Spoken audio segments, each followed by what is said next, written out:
नमस्कार।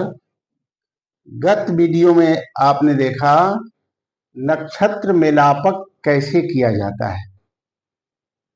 इस वीडियो में आप ये जानेंगे कि ग्रह मेलापक कैसे किया जाता है। ग्रह मेलापक में सबसे अधिक जो महत्वपूर्ण है वो मांगलिक योग ही है, क्योंकि मांगलिक योग का नाम सुनकर के ही बहुत से लोग भयभीत हो जाते हैं और अनेक अशुभताओं को जीवन में परिकल्पना करने लगते हैं, जबकि ऐसा नहीं है। मंगल की स्थिति के अनुसार मांगलिक योग का प्रभाव होता है।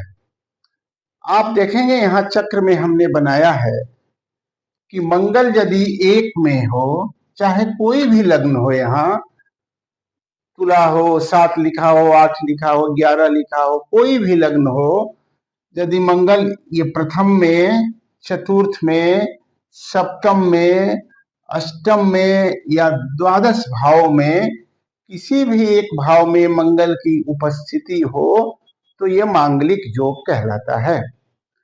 मंगल एक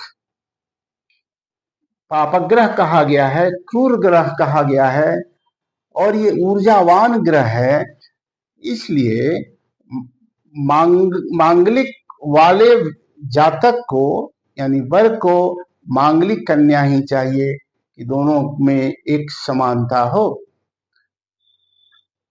मंगल की कई स्थितियां होती हैं जिसमें कि वो मांगलिक नहीं माना जाता। यदि मंगल अपनी राशि में हो, उच्चस्थ हो, तो भी मांगलिक दोष नहीं माना जाता।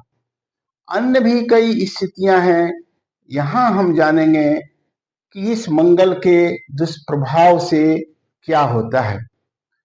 एक वर या कन्या किसी को एक मांगलिक हो और दूसरा मांगलिक नहीं हो, तो ऐसी स्थिति में स्वास्थ्य की समस्या, अलग रहना, कभी पति जो है वो बाहर काम कर रहा है, पत्नी जो है वो घर में है, रह रही है, दोनों को एक वैवाहिक सुख की कमी है। साथ रहने लगे तो परस्पर वाद विवाद होने लगता है। रोज की दिनचर्या में ये आ जाती है कि उनको पढ़ता ही नहीं है, कोई राम कहेगा, कोई श्याम कहेगा, तो ये स्थिति बनी रहती है। अब मंगल का दोष जो है वो कितने स्तर पर है ये विचारणीय है। बहुत से लोग ये कहते हैं, आचार्यों ने भी कहा है कि मंगल लग्न से भी देखें और चंद्रमा से भी देखें।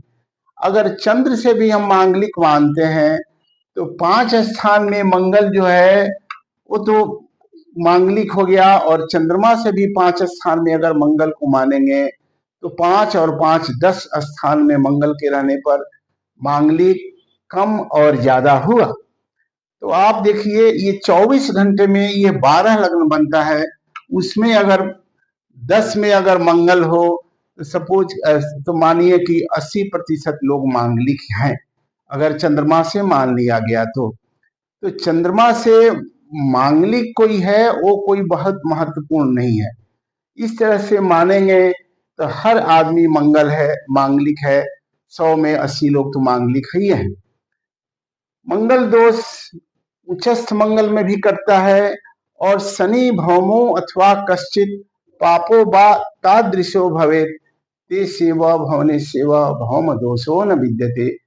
यदि इस मंगल के सदृश्य दूसरा कोई ग्रह, शनि, राहु, केतु आदि भी यदि इन्हीं स्थानों में स्थित हो तो मंगलिक दोष स्वतः ही कट जाता है।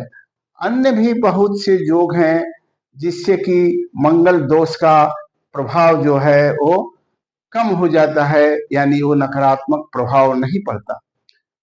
कुछ लोगों का प्रश्न ये होता है कि मान लीजिए कि अगर हम लग्न में मांगलिक हैं तो क्या होगा, चतुर्थ के मांगलिक हैं तो क्या प्रभाव पड़ेगा, अगर हम जाने तो इससे बचाव कर रहे हैं।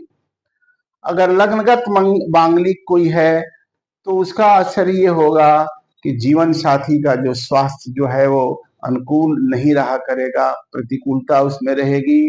वो लग्न के मंगल का असर पड़ता है।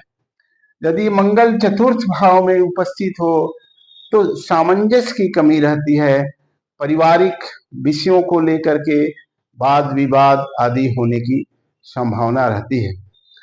सप्तम भाव में मंगल हो तो फिर दूसरे जीवन साथी के ऊपर उसका असर पड़ता है, और ये मंगल जो है वो अलग अलग रखने में के लिए भी कभी कभी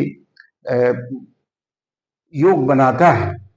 अष्टमस्थ मंगल को थोड़ा अधिक अशुभ माना जाता है कि अष्टम स्थान आयु स्थान है। अगर अष्टमस्थ किसी एक का मंगल हो, वर या कन्या को, और दूसरे जीवन साथी के कुंडली में मांगलिक योग न हो तो ये स्वास्थ्य को विशेष रूप से हानि पहुंचाता है। अगर द्वादश भाव का मंगल हो और दूसरा मांगलिक नहीं हो तो घर में खर्च की अधिकता और उस खर्च को लेकर के जो पति पत्नी में वाद विवाद संभव है। तो इस तरह से इस मंगल का प्रभाव पड़ता है। और भी बहुत से योग हैं जिसमें कि मंगलिक दोष जो है वो निरस्त हो जाता है। इस संबंध में कल भी हम चर्चा करेंगे।